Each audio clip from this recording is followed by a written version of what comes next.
The age you'll retire was decided in a country you've never lived in by a man who was already dead before the number you actually use was ever chosen. Everyone says a German chancellor picked 65. That's wrong. He picked 70. And the real story of where 65 came from, who chose it, and what they were actually trying to bury is far stranger than the myth everyone repeats. Because that number was never about old age, it was about a problem, a political one. And once you see the problem it was built to solve, you'll never look at your own retirement date the same way again.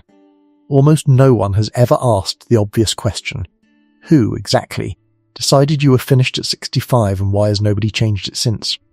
Germany. Otto von Bismarck signs the first old age insurance system in the world, and the age he sets the age the entire myth is built on is 70, not 65. To collect, you had to reach 70 in an era when most working men simply weren't expected to. For most people, it was a pension you would die before you ever touched. Bismarck dies in 1898. And then in 1916, 18 years after he's in the ground, in the middle of the First World War, Germany quietly lowers the age to 65. He never chose the number you live by. He was already dead when it was picked.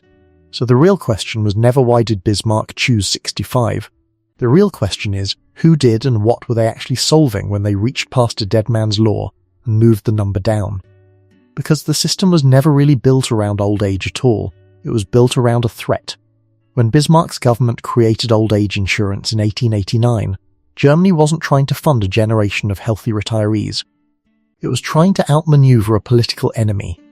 Socialist movements were gaining ground among industrial workers, and the state wanted to buy their loyalty to prove that the empire, not the revolutionaries, would look after the working man. The pension was a political instrument first, and a humanitarian one second, and the math behind it was quietly ruthless. Setting the threshold at 70 meant that in a country where industrial labourers rarely lived that long, the programme would pay out to very few people. It was a promise calibrated to be mostly symbolic. The genius of it wasn't generosity, it was the appearance of generosity, at a manageable cost. Now sit with what that means for the number itself. The age that became the foundation of modern retirement was never chosen, because 70 or later 65 was when human beings naturally became unfit to work. It was chosen because of who would and who wouldn't survive long enough to collect. The threshold wasn't built around the end of a working life, it was built around the edge of a life expectancy table. That is the strange seed underneath the entire structure you've organised your future around. Now this next part is what most people never hear. When Germany lowered the age to 65, nobody re-derived it. Nobody sat down across the following century and rigorously rejustified the number against changing conditions. Instead, the number travelled. When other nations built their own pension systems, they looked at what already existed. Germany had a model. The model used 65.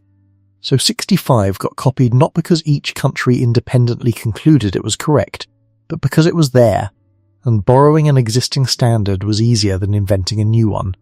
By the time the United States built Social Security in 1935, 65 was already the international default. American planners examined the pension systems around them, corporate plans, state programs, foreign models, and a great many of them clustered around that same figure. So the United States adopted it too, largely because it was the number everyone else was already using. Watch what happened across those decades. A number that began as a cost control calculation in Imperial Germany became a borrowed convention. The convention became a standard, the standard became tradition.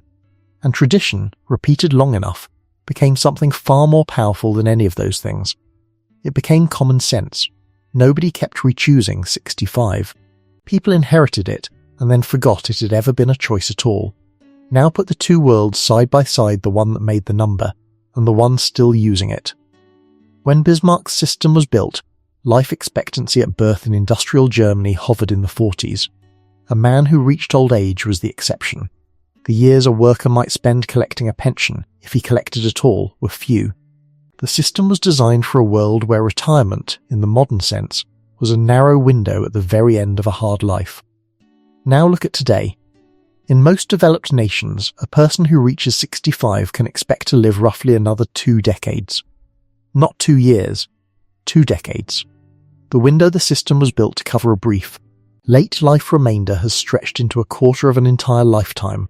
The number stayed exactly where they left it. The reality underneath it transformed completely.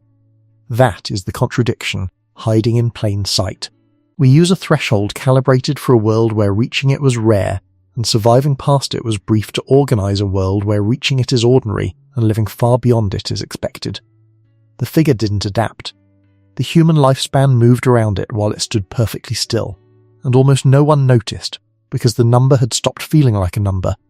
It had become a fact of life. So why does it survive? Why does a figure built for a vanished world remain one of the most accepted assumptions in modern life? Here is the deeper reveal. The retirement age endured not because it was correct, but because everything got built on top of it. Governments wrote it into law. Employers structured pensions and benefits around it. Insurance companies priced products against it. An entire financial planning industry calibrated its advice to it. Tax systems, healthcare eligibility, corporate policy, layer after layer of institutions quietly assumed the same number and built themselves on that foundation. And once enough systems depend on a single figure, that figure becomes almost impossible to move, regardless of whether its original justification still exists. Changing it would mean re-engineering everything stacked above it. The number survives not by being reproven, but by being load-bearing. This is also why you've probably never questioned it. When the government, your employer, the tax code, and the culture around you all treat 65 as the moment, the brain stops asking where it came from. A socially accepted age becomes a psychological one. People organise entire lives, their savings, their ambitions, their sense of when rest is finally permitted around a milestone they never personally chose and rarely even examined. We assume retirement begins when the system says it begins, and we almost never ask who programmed the system. None of this means the system was a mistake.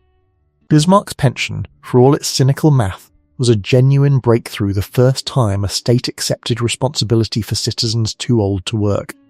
The systems that followed lifted untold millions out of a late-life poverty that would otherwise have been brutal. For enormous numbers of people, age-based retirement worked, and it improved life immeasurably. The point isn't that retirement was wrong. The point is stranger than that. The age most of us accept today was never inevitable. It wasn't discovered in human biology or handed down as a law of nature. It was chosen by specific people, solving specific problems, under conditions that no longer exist. A politician managing a socialist threat. Administrators reacting to a war. Foreign planners copying a convenient model. A figure that drifted across a century, gathering the weight of institutions until it felt like bedrock. And once you see that, something shifts. Because a number that was invented can be re-examined. A milestone that was inherited doesn't have to be accepted without thought. The thing that feels most permanent about your future, the moment the world has told you your working life concludes, turns out to be one of the most contingent decisions in modern history. It was set more than a century ago, in a country you've never lived in, partly by a man who was already in the ground when the final number was chosen. The least we can do, the people actually living under it, is remember that it was a choice, and start asking whether it's still ours to make.